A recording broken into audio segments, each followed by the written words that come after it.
And it's showtime. Here we are right now, live in your faces, in your feeds.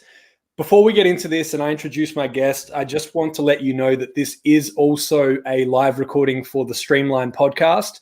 So I will record an intro for the podcast and then we will get straight into it. And of course, if you have questions, if you have comments, wherever you're watching this right now, jump in, add those questions, add those comments. We do see them and we can put them up on the screen. And if there's some questions there that my guest Grahame, who I'll introduce in a second, can answer, then we will do that as well. So let's get into the introduction and get into my guest here. Welcome to today's episode of the Streamline podcast. My guest is Grahame Farmer, an industry legend, founder of Data Transmission, and so many other things, so many other hats in this industry that the intro would be too long. We would need to go into a second episode. Grahame, thank you so much for joining me today. Hello, how are you? You all right? I'm great, mate. I am fantastic. I am tickety-boo. I'm so happy to be chatting to you again. Did you have a nice Christmas? Mate, I had a fantastic Christmas. I didn't do anything. You know what? I did the same. I have 2 weeks at Christmas. I just shut the laptop. I switch off everything. I actually had a week off of social media as well. I didn't post anything on social media. I kind of popped on there briefly, but wasn't in it. My screen time went down to like 10 minutes or something. Wow. And I had a week of just being offline completely. And it was lovely. It was refreshing. And now here you are on 5 different feeds at the same time. Back into it. Love it. Awesome. Best way to start the new year. And it's funny, we were saying before, can you still say Happy New Year? I believe you can. Go for it. Happy New Year. Second week of January, it's over.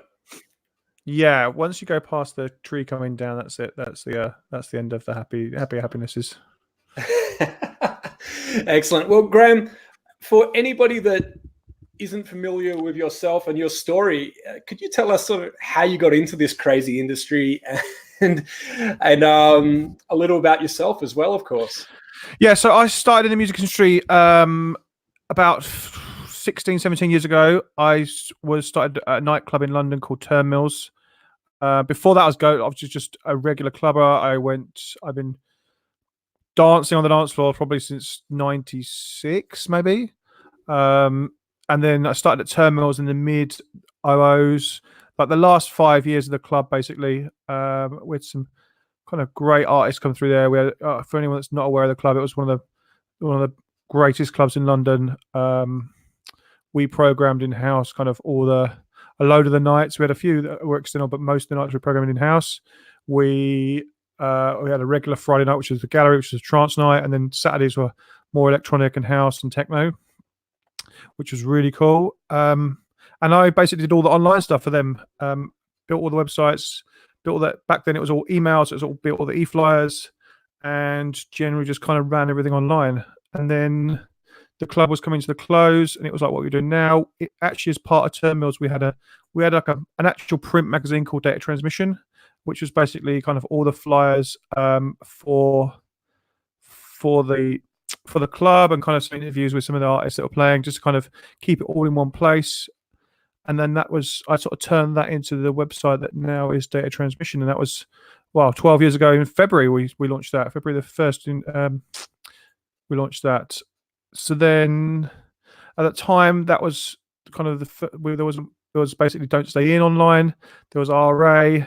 There was a couple of other websites online, but there's not really much about it. We were one of the few, so we kind of interviewed a lot of people back then.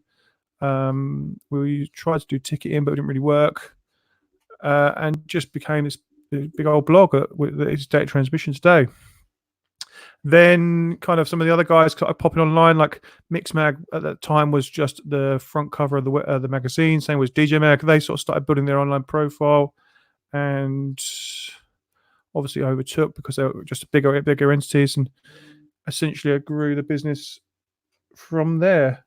And then a few years ago, we launched our own radio station. Myself and Sasha Wall, we built Data Transmission Radio. We have our own radio station now, which has 150 different shows every month. And I launched a record label called Shanghai with a guy called Waxwork. And the last 2 years, I've been coaching DJs. I now coach 60 DJs, and I have I have my Instagram, Grahame Farmer, where I give out tips and advice every day to help people get through the music industry and learn more about the music industry. Everything kind of after you've made a record. There's a lot of motivation on there. I have my own YouTube channel, which again does the same. I do interviews and kind of ask questions around the music industry. Yeah, that's kind of we're up to date then. And so I guess the most pressing question, when do you sleep? I finish at about 10 o'clock. Well, I finish at about 9 o'clock every night and sleep by about 10 o'clock. Wow. And then I get up at 4:45 and I start work at about 5-ish in the morning. And then, except for this morning when my alarm didn't go off and I didn't start till 7, and it's literally screwed up my whole day. That's amazing. Well, you clearly love what you do and you are very passionate. Otherwise, you wouldn't be working all day like this. Oh yeah, I love it. It's a great industry to be in. You have to work hard in this industry to get where you want to go, but I'm fully into that, so it's cool. That's it. And I'm grateful to be able to take up a chunk of your time today for this. To let you know, I've started putting some messages on the screen for those watching the video. We're getting some comments coming in on Periscope and Facebook, where we are live on LinkedIn, Periscope, YouTube, Facebook, and Twitch right now. So we're kind of just trying to hit everyone, no matter where you are right now. If you're awake and you're online, okay, we've got people tuned in from all around the world right now. This is super cool. That's amazing. Yeah, I don't usually do these because I'm in the US now. I don't usually do these this early in the morning. And so I'm getting some Australians tuning in as well, which is fantastic. Obviously, nighttime for them. Arlo, my friend Arlo, shout out to Arlo. Great to see you tuned in as well. Cool. Hello. And Chris Webb. Hey, he's one of my coaches. Hi, Gay, Chris. Wicked. Istanbul. Amazing. Wow, we are going around the world right now. So thank you for these comments and for tuning in right now. If you do have questions, obviously we will try and get to those as well and do a bit of a live Q&A. But for now, let's push on with this and keep going. Cool. So, wow. Okay, I'm going to stop looking at these comments for a minute because it just keeps going. We'll come back and we'll get some more of these up on the screen shortly. Excellent. So, you mentioned that sort of your main focus right now. Did you say it was about 60 artists that you have? Yeah. So coaching wise, we launched it like 2 years ago. And essentially for about a year before that, I put out a lot of free content on Instagram. And at the end of the year, it was like, right, I'm going to take on 10. And that really went really, really quickly. It was really good. The sign up was amazing. And a load of those first 10 I'm still working with today, which is really cool. And they've had we had so much success with loads of the artists last year. And I've just been growing it every month. Some people drop off, some people come in, some people, like some of the 60 they're in like resting periods where they're making more music, so they're kind of, I'm waiting for them to, they're kind of working away, and I don't need to speak to them at the moment, but some of them so there's active ones and non-active, and so it regulates sort of thing, and totally. And I mean, 60 artists, that's quite the achievement as well. That's pretty cool to be part of their journey as well. Oh, it's so fun. Their own still, of course. Yeah, it's so fun. I reckon we signed probably 50 records last year across those artists. I reckon there was so many gigs that came out of it. There was we put on some of our own gigs there. We signed some of the records ourselves, but the plan is to help them get further, help them with social, help them build their brands, and help them sign some records to the right labels and help them become, the DJs they want to be, and the artists they want to be. Yeah, that's it. And you can't be good at everything. If you're a great producer, you are probably terrible at staying up to date on social media. Yeah, because you can't be good at both at the same time. But with the right information and the right support, you can get better at that. Whether somebody takes it over for you or whether somebody just tells you, hey, when you got 10 minutes each day, here's where you should invest that time to grow your socials. Yeah. So, that's really important. And especially for DJs, I mean, I should say DJ/producers, because you really do need to be social. It's your audience are out. They're attending gigs. They're going to concerts. They're posting it on social media.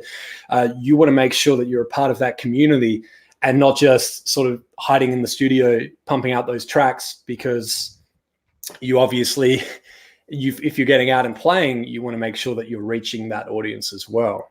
Yeah, and also building your own network as well. Like we've done, like I've taken some of my artists on school trips out. We go out to events, and we go and hang out in the backstage and meet some people that I know and kind of introduce some introductions. So that helps as well, and that helps them grow. Yes, Willie's one of my coaches. Everyone's getting on board here. You're getting a lot of love today, man. I must say,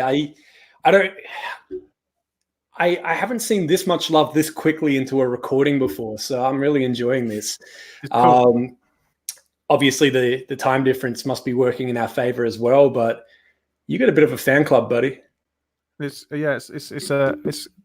my coaches. It's good to see. I put it into my Facebook group as well. So nice.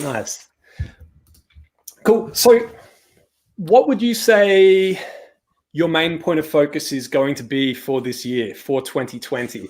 Where do you see yourself and your artists? So for data transmission, the big game is always, let's try and break some artists. Let's build a platform that's big enough that we can go, we think this person's cool, and therefore the rest of the world go, yes. So that goal is, it won't happen this year. It might happen in the next 20 years. It might happen in 2 years. Who knows? But that's the game. We find some artists that we like. We build a platform that's big enough that we can go, this is a cool person. Then there's just a load of micro goals that kind of help us to get to that thing. It's like building up all of the different channels at the same time. It's creating content on those channels. It's learning more about creating the right content that delivers the right numbers. It's about building, for us, just building out these entities, And then for artists, each of the artists. So in December, I met with most of the artists. We sort of worked out what their plans are for the next 12 months. Because each of them is all at different levels. Like there's some that are really like could pop this year. There's some that could pop next year. There's some that could pop the year after. It's and there's some that might fade away in the middle of the year. They're all in different journeys and they're all at different levels. So it's exciting to work with so many, but and it's exciting to see each one's journey. Definitely. And I guess the key is you can't always predict when things will happen for them and they get to that next level, but you've got them ready, you've got them prepared so that it doesn't come as a massive shock and they know what they need to do. It's, if you've had that level of consistency and now you've started to gain that audience, you just need to maintain that level of consistency and you should be fine. So it's good to see that, these producers at whatever level they're at, they've got that support and they know what they need to do to keep growing as well.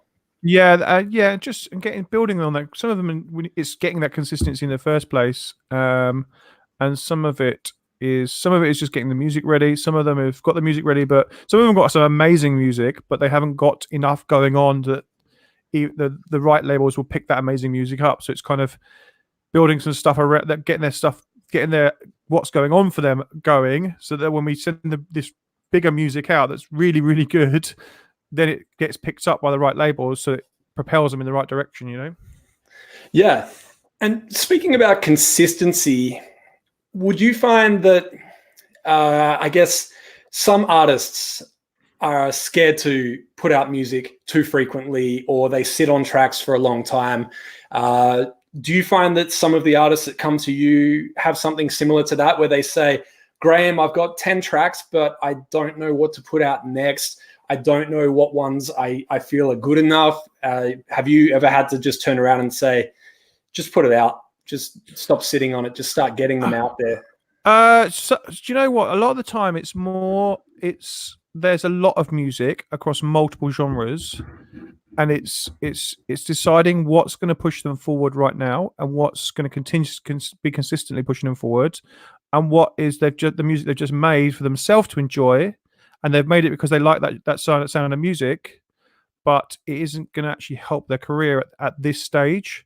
Like there's music, you can make music, like make as much music as possible, but you want certain things to go in the right direction, you know. And if you're a house DJ and you're making house music, but then all of a sudden one day you decided, right, I made this techno track, great, but you don't have to release that techno track. You can just make it because you like making music, and that's, you know, what you're doing, and you don't have to release everything you make, you know. Totally. It's and it's trying to break that down into, right, what is right for this, you as an artist, and what is just your fun music that you're going to play. Maybe you play it in your sets at the end of your set, and it's you sit on it for the next 4 years because that's your techno phase in 4 years' time, you know. Yeah, totally. And fun is the most important part here. If you're not having fun, you're probably in the wrong industry. You don't get into this to make money. I had a conversation with a good friend of mine years ago, and I said, look, if I got into DJing to become a millionaire, I would have quit years ago. I got into it because I enjoyed playing music. And then the same with production. I said I would have quit years ago if I was just doing this for the money. I do it for the love. I did it to make music that I could play in my sets, and I enjoyed making. Yeah, exactly. So it's good to hear you saying that as well. And like you said, you might have another genre of music that you create as well that you don't necessarily release, but you could have it sitting there, and it may be worth putting that out as well. Yeah, exactly. Yeah, just keep the music that's keeping, the stuff that's moving forward, you know. Definitely, because you don't want to confuse a fan base. If you're building momentum, it's like you release 2 really good house tracks, and then all of a sudden this mad techno track. You're not going to keep that consistency with a small fan base. Maybe once you've got a bigger fan base, then go for your life. But because your fans will have more wider tastes. But when you're new and you're small, just keep consistency up.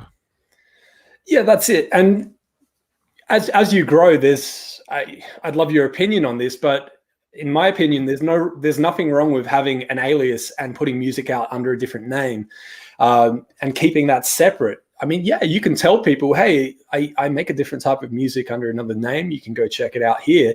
But at least your existing followers won't open up their release radar on Spotify and go, what has Grahame done? What is this? Exactly. This isn't my jam. I don't know if I want to follow him anymore. Instead, you've got that consistency. And like you said, especially in the early stages, you don't want to shock people too much by doing something completely different.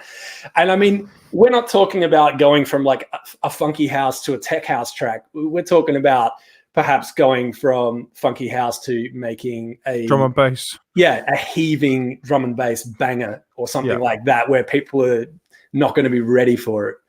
So yeah, subtle moves across subgenres is fine, but just when it's big changes, like big techno, tech from house to techno, it's too much, you know. It's just, and with the alias thing, like, yes, you can have an alias, but at the moment, it's when you're small and you're just starting, focusing all your energy in one alias and one you, and because with another alias, you've got to have another set of socials and another set of things going on, and it's a lot of artists, when they're small, find hard to find the content for themselves. If they've got to do it for 2 lots of artists, it's just a lot of time you're using when you don't need to be.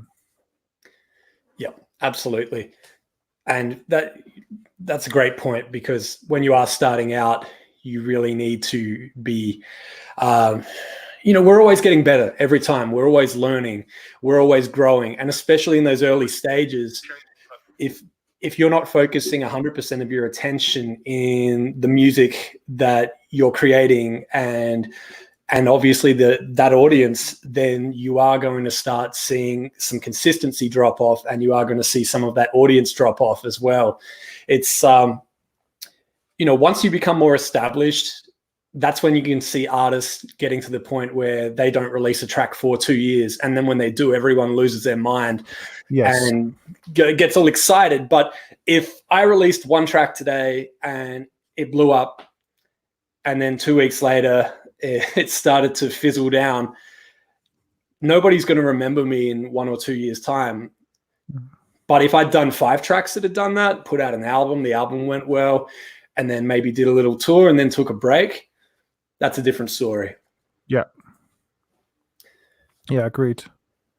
Very cool. So what would you say are some of the biggest lessons that either you or your artists learnt in 2019, whether it was relating to social media or music production, and anything that you'd like to share? Lessons for me, my continual one is just I need to believe in myself more and my own ability, and don't be really worried what other people are thinking. Like, I constantly think I should be going live more, and I need to just pull my finger out and stop procrastinating. I love that I launched my podcast last year, which you are gladly a guest on, and that was a big thing, and it kind of I've been procrastinating on that for 1.5 years, and I shouldn't have done. I should have just jumped in and done it. Starting stuff just because it's going to be shit at the start, just get on with it, and start putting stuff out, because even if it's shit, it's going to get better. I learned a lot about video, which is cool. And I learned a lot about art, like, I guess, kind of manage, like, having artists, how artists maneuver, how kind of to keep them motivated, how to, it was a fun year. It was a really fun year. Yeah, it's funny looking back on 2019 and all of the changes that happened.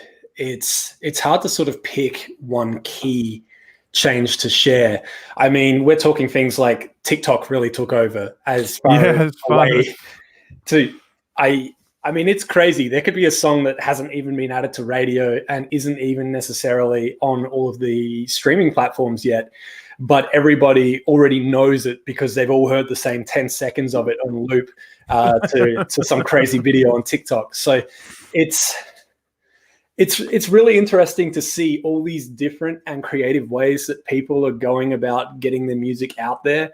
And I know a lot of it, people go, oh, it looks like that was a fluke. That was just right place, right time. And look, that's very, very rare. There is strategy involved.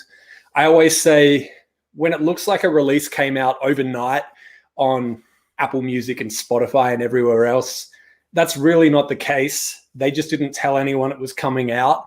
There was, 6 months, maybe even more of preparation where they had that song ready. It was already mastered. The artwork was done. Mm-hmm. They delivered it early and they set it up. And that's how they got all these banners on all the homepages and they got editorial playlists and everything else. And I say to artists in the early stages, that's not a good thing. You need to be prepared. People need time to hear that music before release. So don't go thinking that overnight success is always going to happen. It can, but it's very rare and you can't rely on that. That's why you always need to be prepared. And that's what I love about all of your content online is that you are just dishing it out constantly and just saying, here's how you can be prepared. Here's how you can be ready. If you have that track that is going to get people's attention, make sure that when they hear it, they know where else to find you online. What's your social media look like? Are all the links correct? Do you have a website? Have you claimed your profile on Spotify? Have you got a playlist with all of your other tracks on there so people can keep listening? And all of this stuff that, you know, sometimes we forget, sometimes nobody's told us before. So, you know, I'm very appreciative of you for doing that, and your videos are very informative. Thank you. Well. They're getting better. They're slowly getting better. They are. They're taking more time on it. I definitely. Right at the start, there was a lot of stopping and starting and refilming, and there's a lot of it now where I'm kind of doing it in one take, which is cool, which just takes less time. Yeah. The editing is getting better. Like I interviewed David Guetta last year, which was incredible, which was scary as hell, but it taught me a lot, which was fun. I'm definitely going to do more video this year. This week has definitely been like a backlog. Clear all the backlog videos. I'm doing lots of unboxings this week. I'm testing out headphones and testing out bits of kit that I didn't test out last year. So I can get back into the more informative stuff next week, which is cool. Very cool. And it's funny, you kind of got my interest there for a second with something you said as well.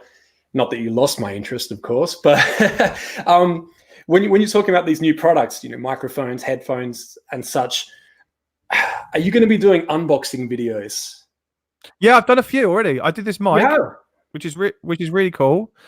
These headphones I'm wearing now, I'm doing at the moment. This is why I'm testing these out. I've got them on because I'm testing them. I've done. What else have I done? I've got some other I'm surrounded by headphones in my office at the moment because I've got 2 pairs I've got unboxed. I've done a few. I've done a few little things. I've done some controllers. I've done lots of headphones. I seem to be the headphone tester at the moment. It's so satisfying, and I don't know what it is. It's just, I mean, you can go online and see what's in the box, and it will show you what you get in the box. But just that excitement of seeing the box open for the first time, seeing how it's packaged, it's really addictive. Yeah, I'm doing these AI headphones, and their packaging is it's like Apple's packaging. It's right. So incredible. Like every part of the headphone is packaged individually, so you have to pull each, and you have to build them all in one session. And they're completely like you literally plug the speaker into the cup, put it on the band. They're one of the best they're so incredible headphones, but the packaging is like Apple's, and it's all lovely, and everything's like vacuum packed sealed bags, and I'm excited to undo those later. Very cool.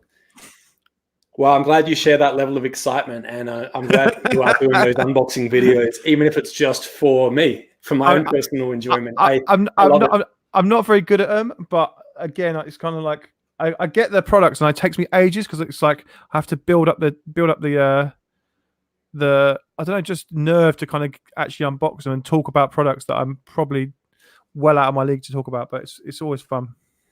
Yeah, but look, I mean, people don't always want a really detailed review. You know, they're going to let their own ears decide what headphones work best for them. But yeah, seeing that box open, seeing what's in there, seeing how it's presented and packaged, it's exciting. Yeah, cool. So yeah, what other?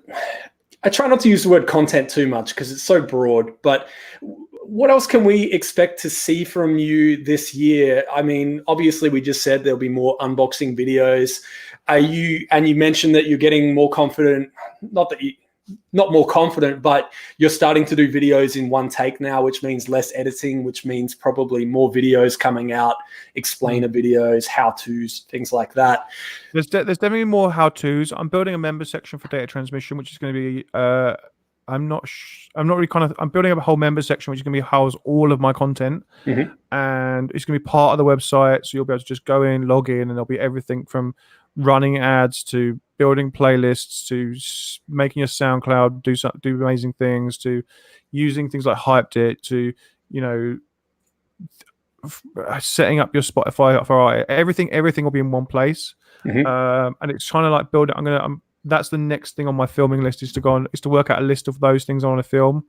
Like I've been testing lots of stuff. I'm testing out story ads for Instagram and trying to get those working.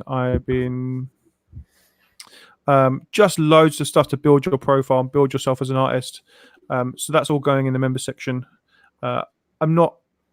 It's been. I was supposed to launch it at the beginning of November, and we're now obviously 2 months later, and it's still not launched. So it's taking a lot longer than I thought. So that is the priority for January. I want to try and get that launched in January. Awesome. I look forward to seeing that. And then the rest of the year, is just a continuation of we're going to keep rolling this content out as much as possible across as many platforms as possible. The podcast will keep growing. The YouTube channel will keep growing. The normal data transmission stuff, which is supporting artists and putting out music and putting out mixes and putting out content, will just continuation. I've launched a new techno channel which is called Nude on SoundCloud, which is literally just for techno that kind of goes a lot. Great description. Great description. I'm not really into the melodic techno sort of thing, but I am really into techno that just goes. So that's what that channel's about. Beautiful. Yeah, and the radio. We're growing the radio station. We'll be doing. We're growing that low this year. We're hopefully going to put some systems in to help that grow, which would be good. And taking on more radio shows because we've got the ability to do it. We just need the systems in place to make it possible. So yeah, it's exciting. It's exciting 2020. I'm excited. Year 12 data transmission. Yeah, it doesn't sound like you're showing any signs of slowing down. No, I've had that break, and I'm like, let's just get cracking now. You know what blows my mind is you said at the start about what a normal day looks like for you, and most people it's working 9 to 5. You're literally 5 to 9. Yeah. You get up and you're on, and then you get off and you go to sleep. Yeah, like I work with my other half, so it's like we're seeing each other all day, which is one of the best things in the world. So and we work from our house, so it's like, yeah, we can get a lot done in a week, as long as you're full of energy, then let's just crack on, I do stop I have my daughter lots of the time, so I stop for her, and she just gets my complete attention because she's like everything stops for her. But it's a nice place to be in, If you're flying, I can do lots of hours in the week and get lots achieved, But then when you start getting tired, I rest my body. I've learned to understand like when I'm tired, just to stop and rest. I rest on Sundays as always. I try to switch everything off on Sundays. Yeah, one thing I want to do this year is get back on the dance floor a bit. I neglected it a bit last year. And just get back on the dance floor. I missed a lot of friends last year because I was just focusing on business. So I want to, that is definitely a goal for this year. Return myself to the dance floor. Awesome. And when you say that, are you talking about local gigs, or have you got some festivals in mind that you would travel to go and attend? I'm going to pick one a month, I think, or a couple of months where I'm just going to go to. I haven't really looked at festivals yet. I'm just thinking more January, February, March. I definitely support local where I am here. Like where I'm based in Milton Keynes, it's outside of London, so there's a definite supporting for. Like, I help all the shows around here and help all the local artists around here as much as humanly possible, and they all know I'm here to help them if they need it. And really help our real local scene here, Awesome. Yeah, and that's really important, supporting your local scene as well. It's cool to go out and see those artists when they're playing around the world, but they need support locally first, so they can also get to that next level. Well, for us, it's like the local scene here has always been. It was always really, really good, and it was always good in the rave days. And there were some really big nights there when it was raving, and then a few years ago it just dropped off completely. And now we've got kind of like maybe one or two venues, and that is it for the whole town. And it's trying to like build those back up and build up the artists around them, and so we have our own local talents. And yes, it's going to be a lot of work for Milton Keynes, but I'm definitely dedicated to helping it happen for sure. Yeah, that's awesome. And that's one thing that I want to make an effort to do this year as well. Similar to you, I kind of found myself dropping off from attending as many live shows as I would have liked. And spending more time, whether it was at home working on bits and pieces, the book, things like that, or attending various music conferences, which I'm totally grateful for and happy to be a part of, and always participate in any music conference where I feel that I can make a good, solid contribution. But yeah, being able to get out and see those live shows. I mean, I love live music. Yes, me too. You can't beat that experience. I love festivals. 2 years ago, I did 19 festivals in 1 year, which was incredible fun. Wow. And then no, that was 3 years ago. The year before that, I did 15. Then I did 19. Then last year, I probably only did like 6 or 7. So it's quite a drop off. That's it. So I hope I haven't been distracting you too much. I've been posting up some comments here while we've been chatting away. No, I love this system. It's amazing. Yeah, it's super cool. For anyone that I've actually had a few people ask me, I do have an affiliate link, but obviously I'm not putting it up on the screen right now because it's too damn long. But I use StreamYard, and that's how I do this, how I go live to, as I mentioned before, YouTube, Twitch, Periscope on Twitter, Facebook, LinkedIn Live, because I've got beta access. And then it also records the video and the audio. So the audio will become a podcast episode. Obviously, parts like this will be removed. So it's you don't hear us just yabbering on in the middle and responding to live comments. And then there'll also be videos cut up from this as well to post on socials. So it's all about getting maximum usage out of this and getting Graham's lovely face up everywhere possible. I'm definitely a fan of stripping content into multiple uses and making one long piece make into shorter pieces and shorter pieces and shorter pieces. And yeah. It's funny, you know, because perception is reality online. People assume that I live online, and the reality is, yes, I'm online right now. I'm live with you. We're doing this. After this, it will be cut up into the podcast, which will come out later this week. And then there'll be videos that will go on my socials and they'll be spread out. But it's all from one straight recording, and we may go for 1 hour today, and I've got content for at least a week. How many podcasts do you do a week? At the moment, it's about 4 a week. I've just been going for it. I realized that you find that helps with the algorithm, been great and been valuable, and I may as well do them now while I've got the time, because I know that later this year, once conference season kicks in, it's going to be a little bit harder to find that time to just lock myself away. Do you find that helps with the algorithm? You know what? I honestly... Or is it just a time thing? I mean, music, I could talk to that all day, but podcasts, it's interesting. So Spotify, my podcast is on Spotify as well. Mm-hmm. And Spotify, if you distribute with Anchor, they let you add up to 5 keywords per episode. And what I found is if those keywords are similar to things that people are searching for, then you get a lot of hits on that podcast episode as well. So to give you an example, Simon Field is a very popular independent curator and artist as well, of course. And I had him on the podcast, and I put it online, and of course I included Simon Field as a keyword, Ibiza house playlist, which he curates. I put the playlist name in the keywords as well. And so people that were searching for his playlist were also finding the podcast episode where I speak with Simon, and he talks about how to submit music to his playlist. That's cool. So we started to get a large number of hits on that. My biggest episode, as far as a really quick spike in listens, was well over a year ago, maybe longer.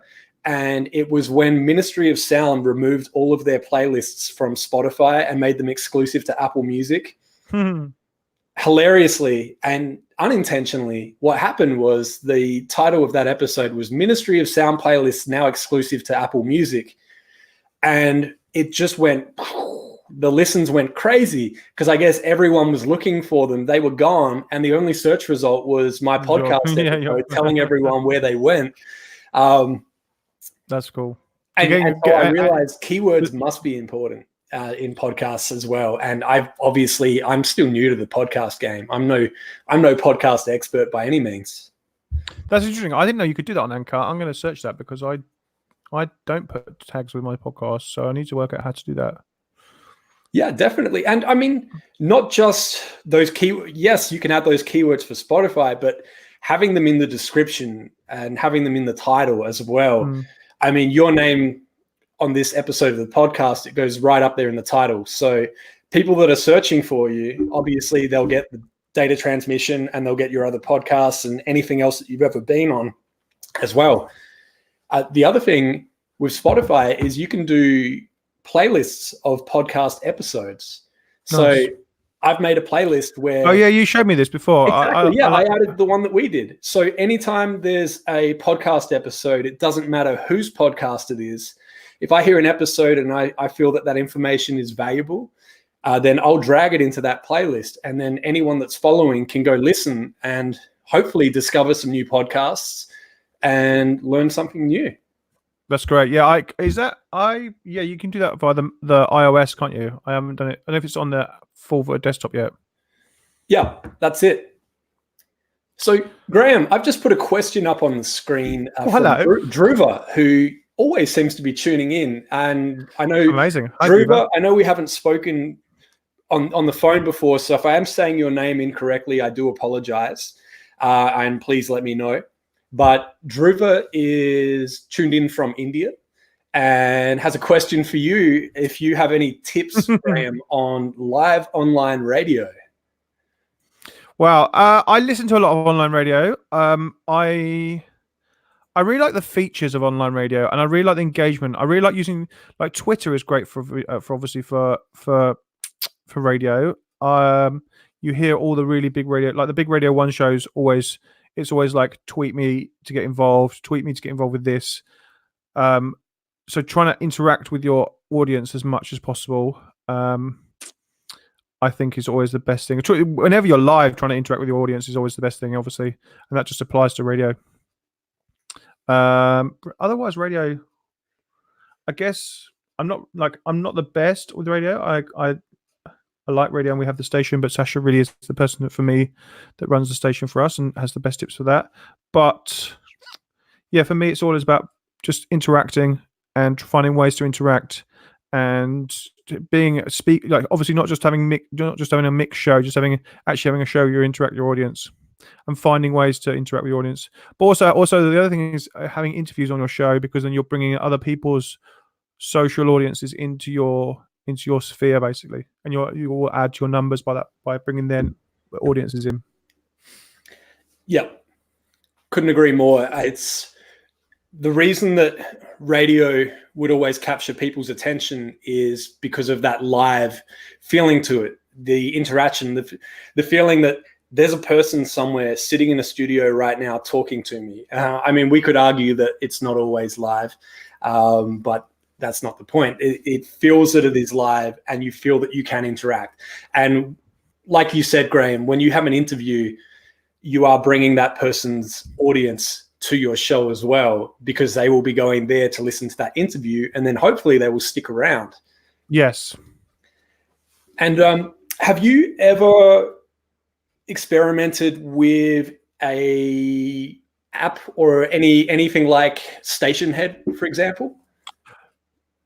No, what's that? Okay, so I haven't played with it recently, but Station Head lets you download the app, you have a button where you can go live and you can talk at any time, and you can load in playlists and individual tracks from Spotify or Apple Music.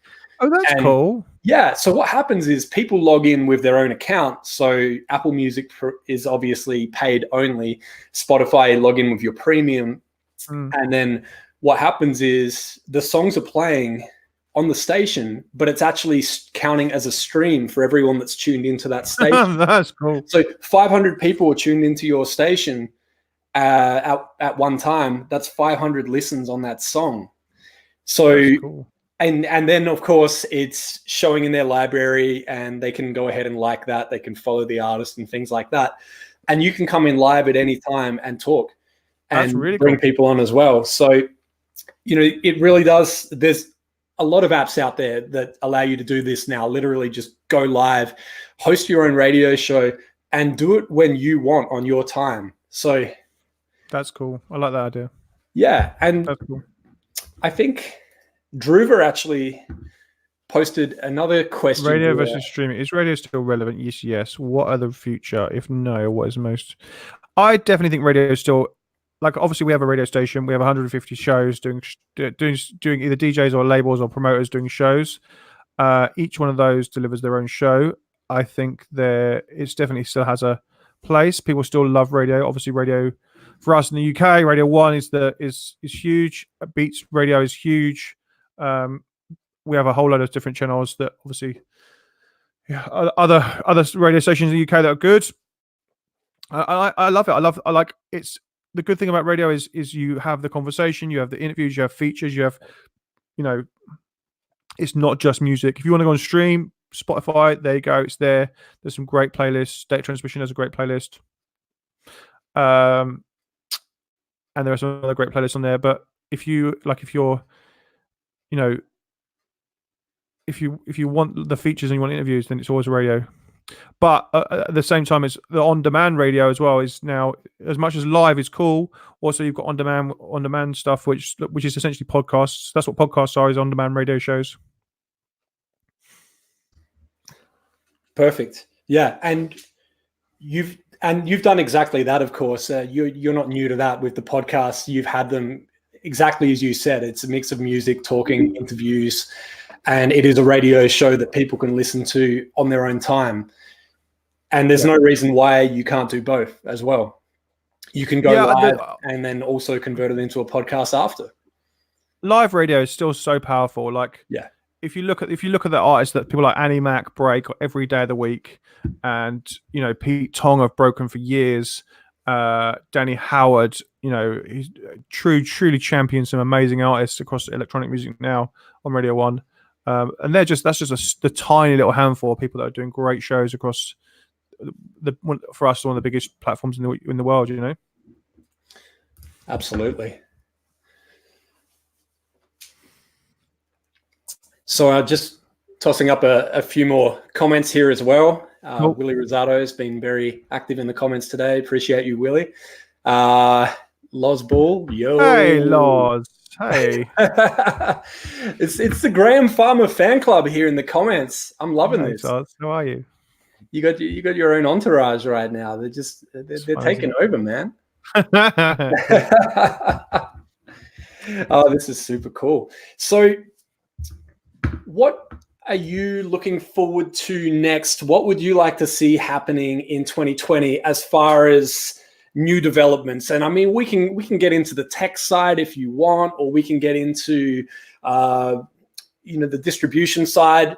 Really, what would you like to see? And just to throw some ideas out there as talking points, obviously voice is really getting bigger and bigger this year. What we've seen is a lot of people now have these smart speakers in their homes, and I'm not going to say their names or they'll all start going off right now.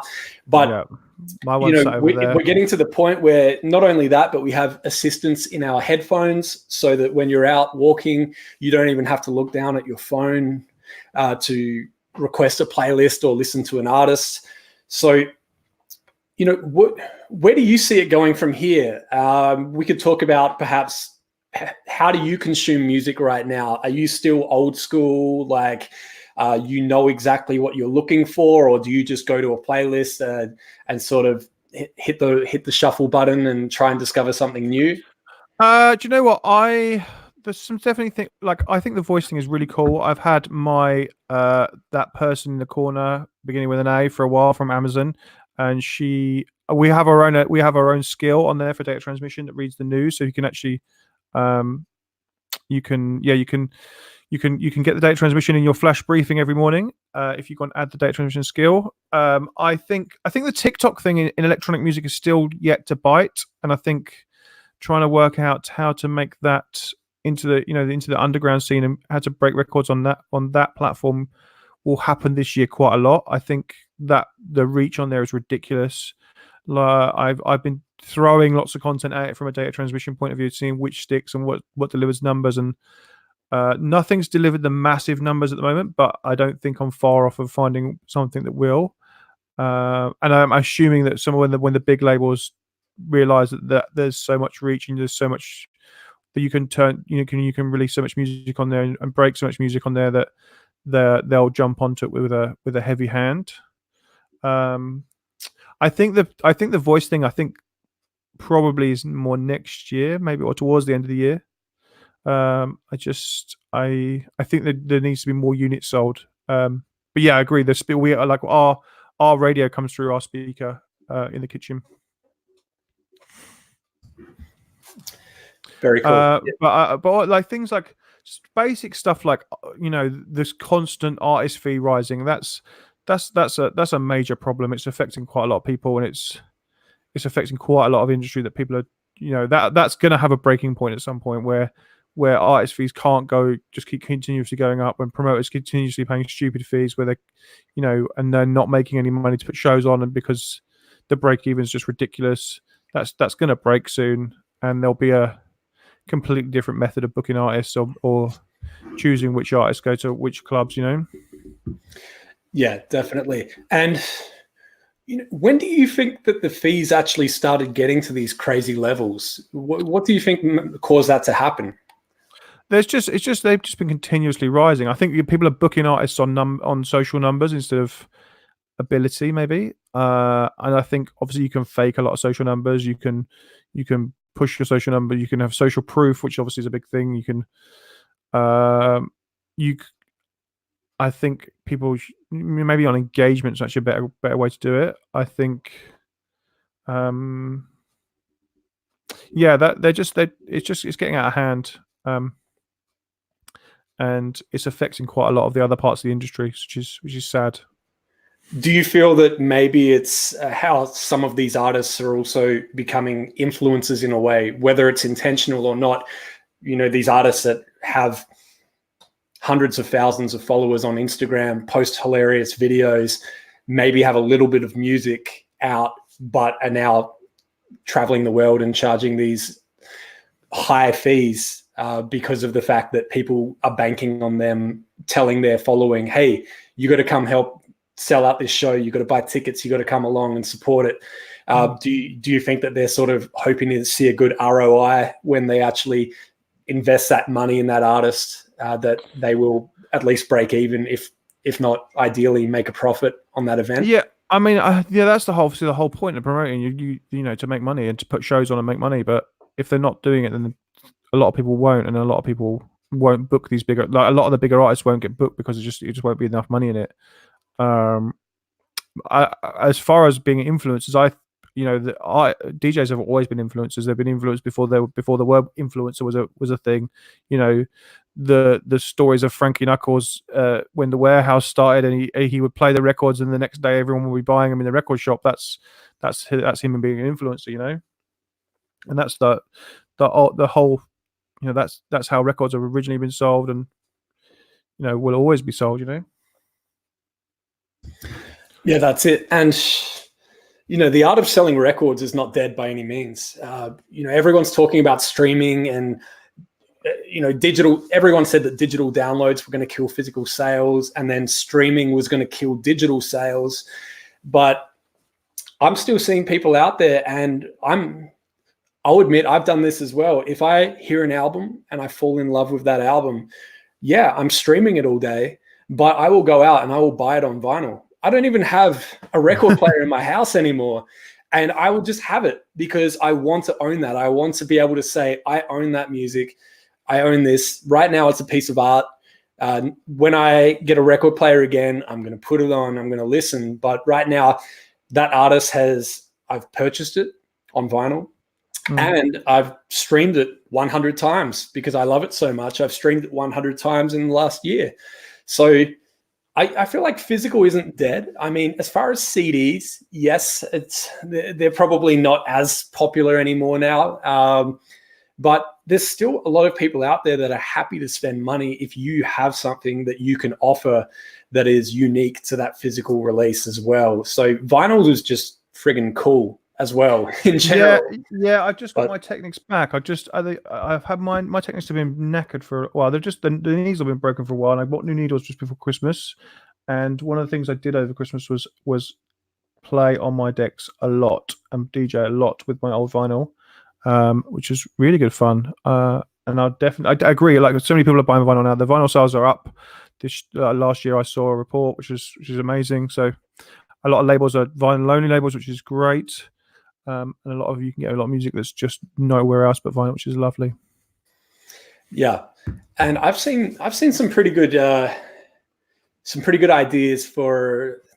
So I wish I could remember the name of this band, and I've mentioned this before as well. And if somebody hears this and can tell me who it was, I will gladly shout them out next time. But what they did was they had an album, or no, it was an EP. They had an EP, and they got some vinyl pressed, and they also had some CDs done as well, of course. And at their live show, they said, "Hey, everyone, our new album is out, but we've got a copy of it over here on vinyl that has a track on it that's exclusive. The only way you can hear that track right now is on the vinyl." And they sold out immediately that night of every single copy.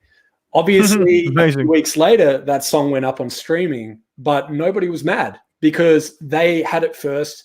They had something that was exclusive, and they had a reason to buy it, and they were happy to part with their money, and nobody had any regrets about it. So I feel like there still are some massive opportunities for physical, but you need to give people a reason to go and make. Yeah, you got to have the right product. You've got to have the right brand. You've got to have the right, just right fan base. That's you've got to build. You've got to really build your fan base and build real fans that really love what you're doing. Yeah, that's it. And less about massive numbers and more about real engaged fans that just love everything you're doing. Yeah. And can't say this enough, and I'm so glad you brought that up because it's so true. You could have 1 million followers, but would any of them buy a ticket to your show? Would any of them ever wear your merch? Would any of them ever even tell anyone else about you? Do you know where they are? And I always say, you can ask. If you go on social media and go, "Where are you from?" You'd be surprised how many people will comment. If they're a fan, they'll comment. They want to be loud. They want to be heard. They want you to know where they are. Just go online and ask. Just say, "Hey, where are you based?" Interacting with your fan base and your audience is the best thing ever. Yeah. And where do you feel that most of the artists you work with, where do you feel most of them spend their time as far as social media? Is there any one place, or do you encourage them to sort of stay active on Instagram, Twitter, Facebook, everywhere that they can? I just try and do one right and then have fingers in other ones, whether it's Twitter, that's your favorite, just get that one right. Whether it's Instagram, get that one right. I was saying to someone today that make sure you put music on Instagram is there's some great apps to just converting Beatport links to videos and create music on Instagram. I think if you think about how people like Bicep became huge, they created a blog and they made this amazing blog with amazing music, and then people wanted to see them DJ and perform because they had this amazing blog and they were amazing DJs, and people wanted to hear more of their music. And you can do that on Instagram these days. You curate music on a daily basis. One of my artists, he literally does a track of the day, and that's all his pages, a track of the day. And his fan base has grown so much over the last 4 months. He was on a tiny amount, and now it's growing nicely, And all he's doing is curating one track every day that he likes, one track that people might not have heard. That's awesome. And and most importantly, that's unique. I mean, they're doing that and they're staying consistent with it, and people have come to rely on it and know that once per day, each day, there will be a new track. I may not like every track, but it's not that hard to listen to 7 tracks per week. Yeah, exactly. Yeah, I really like that. And one thing I would like to see more of is artists not just posting their own music all the time, but posting other artists' music. Yeah, exactly. Yeah. It's that's what he does with his track of the day. It's literally other people's music, because he isn't making his own music. He's not he's building himself as a DJ career. He's not even started production yet. It's like, what can I put on social media? Right, just create some tracks. be a DJ on social media, on Instagram, and curate music. And that's the same as Spotify playlists. Spotify playlists are just old-fashioned mixtapes that you curate in an order that make people want to listen to the whole playlist because it's amazing.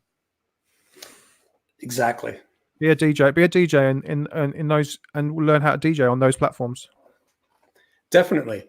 And it's the same with radio. It's the same with playlists. It's the same with DJ sets. There's a structure. There's an order to it. I mean, yes, when you play a live set in front of an audience, that will change based on that audience and how they react and things like that. But when you're doing a playlist or a radio show and you can't see that audience, it's up to you to take them on that journey and make sure that it works and it flows nicely. I always treat playlists kind of like an album. I go strong track at the start and then go kind of like this. Yeah. But at the same time, it's a fun journey, and DJ sets are the same. I mean, shout out to Cascade. Easily one of my favorite DJs and producers for that matter, of course, but the way that he structures his sets, it's not just at this level the entire time. It's like, I'm taking you on a journey right now. We might start a bit harder to get you energized and get you ready, and then we're going to take it down a little bit. We're going to go deep and we're going to go groovy, and then we're going to pick it back up again, and you're going to have a lot of fun along the way.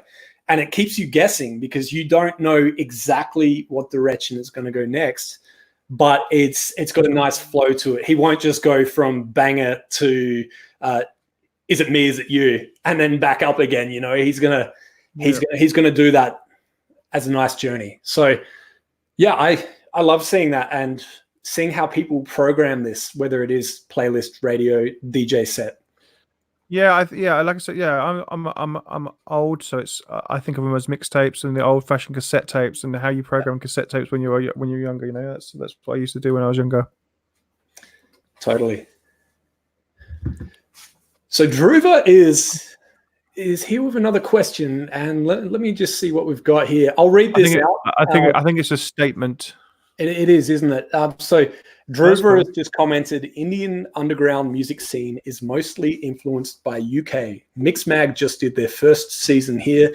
India is hot right now. DGTL happening this weekend. Digital, yep. That's awesome. Yeah. Amazing. I mean, shouts. A lot of great music's come out of the UK. So it's, the other good thing about that, the ad market is super cheap. Yes. So building a fan base in India, no brainer. Then if it's a hot scene and the ad market's cheap, then there should be a lot of DJs wanting to tour India right now. I would love to have 1% of the market in India, even less than 1%. I'd be set. I know that's a ridiculous statement, but it's so true. I mean, if you've never done any kind of outreach, if you've never even, I'm gonna say this incorrectly, and Dhruva, correct me if I'm wrong, but GeoSavin, if you have never paid attention to that, and I'm going to type it in the comments here as well so people can look this up, but GeoSavin in India, I mean, yes, Spotify is in India as well, but GeoSavin were there first. They used to be Savin, and then they merged, and now they're GeoSavin.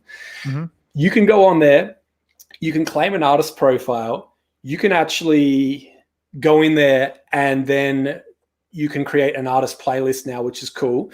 But what I really like is they actually encourage collaboration to the point where you will see artists that are similar to you that you should collaborate with. And as an artist, if you're in the UK, you're in America, you're in Australia, wherever in the world you are, collaborate with an artist from India. And you've got their fans, their reach, and you're also giving them your fans and your reach in return. And you may find that you start to develop an audience there sooner. That's cool. Yeah. And I mean, not just GeoSavin. I know that we brought that up as well. Actually, I'll put it on the screen here. But Angami in the Middle East as well. Angami allow you once again to go on there. And once again, I'll type this in the comments. So we so many platforms. That's cool. And I do apologize, of course, if I ever say these names incorrectly, but I have nothing but good things to say. So Ngami, you can go on there. And once again, they were there before Spotify, and so they have a large following. You can go on there, create your artist profile. You can actually upload music directly to them and distribute directly and get paid directly by them. What I like about Ngami is that when you upload your music directly to them, you can pick which playlist you feel it would be best suited for. So you actually help them by selecting the right playlist. Obviously, it doesn't guarantee the song will be placed on an editorial playlist, but at least you've said, this song is a chill out, acoustic track, and it would be best suited on this playlist. And then if they listen to it and they agree, you may end up on that playlist, but it's one step closer to securing that editorial placement. So I would say go on there as well and check them out. It's just because you haven't heard of them doesn't mean that they aren't massive. And there's so many of these platforms out there. I mean, everyone talks about Spotify and Apple Music, but outside of that, there's Deezer, who started in France and they're in the US now. I don't know. Are Deezer in the UK? Yep. Yep. We're on Deezer. Yeah. And they've got big fan bases. Again, googling where they are available is useful for running ads for sure. Yeah, absolutely. And I mean, we haven't even mentioned Amazon Music, who are just they're bubbling under the surface a little bit. I think I did a podcast on this. I feel that any day that they could click their fingers and go, we are becoming huge now, because they have the budget for sure. Yep. And look, I don't have any inside knowledge. I don't have access to any information, but let's just say I have a blog post drafted, ready to publish, called Amazon Music for Artists. Nice. So nice. I am ready to hit that button when, if maybe something happens. Let's just say that. And Deezer, I will say there are some rumors, and I hope these are true, that they have some artist tools coming this year as well. Yeah, there already is. This will be the year for artist tools. There already is for Deezer. I've got some. You do? Yeah, and podcast tools for Deezer as well. They're not that great, but there are some. Okay, because do you have a URL that we could post up or anything like that? Yes, I think I just Googled. Hang on a second. Okay. Hang on a second. Artists Deezer. Yeah. I think if you just Google artists Deezer, it comes up with some stuff. Awesome. Well, what we'll do is there's definitely a label. There's definitely a label. Yeah. Are you an artist or label? There's definitely a labels and artists. Yeah, there definitely is. I'm not sure. I think I Googled it and I think I found it. But there is a definite artist for Deezer. Yeah, I tried to get access before and I wasn't able to get in. But what we'll do is once we find this link and we find the information, we'll post it in the comments here as well. So that for anyone that watches this or watches the replay, you can go in there and get set up and get access to some insights for Deezer as well. There's awesome. There's definitely for podcasting as well, because I get an email every week from my Deezer podcast. Awesome. That's really cool. So, that's a good opportunity to shout out your podcast. Let's tell people where they can get more of you, more of your information, more of all of this goodness, where they can find you. Firstly, let's say, where can people follow your podcast and what should they look out for? Podcast is called the Boost Podcast. It's on every platform. It's on Anchor. It's on iTunes, Apple Music, Spotify. If you go to my Instagram at Grahame Farmer, there's a link on my link tree to all my podcasts. YouTube, go to Data Transmission TV, and generally just datatransmission.co for the website. There's an artist development group on Facebook called the Boost DJs. So just search Boost DJs, you'll see it. And my Facebook is at Grahame Farmer. But then obviously Data Transmission is just at Data Transmission on every channel. Awesome. Very cool. And obviously your fan club that's been here online watching this and in the comments as well. And guys, already across that. So if you're following Grahame in one place, make sure you follow him in the rest as well, because you put out different content on different channels as well. It's not like it's the same thing everywhere. No, yeah, always trying to mix it up and put different stuff on different places. The right stuff on the right places, smaller stuff on smaller platforms and longer stuff on places like YouTube. Yeah. And we had a lot of fun on your podcast as well. I really enjoyed being part of that. Thank you. I remember the recording, we went overtime. We just couldn't stop. Kind of like fun. today. That was fun. Cool, man. Awesome. Well, Grahame, thank you so much. I know your time is very valuable and I appreciate you. I appreciate what you do for all of these artists and just sharing all that information and putting it out. I do hope that the rest of the year is good to you. Thank you. I wish you happiness and stay healthy and happy, and the rest of it will stay healthy and happy, and the rest of it will kind of flow nicely along the way. Absolutely. Grahame, thank you so much. To everyone that's tuned in, thank you for your comments. Thanks for joining us. We'll see you next time. Cheers, mate. Bye-bye.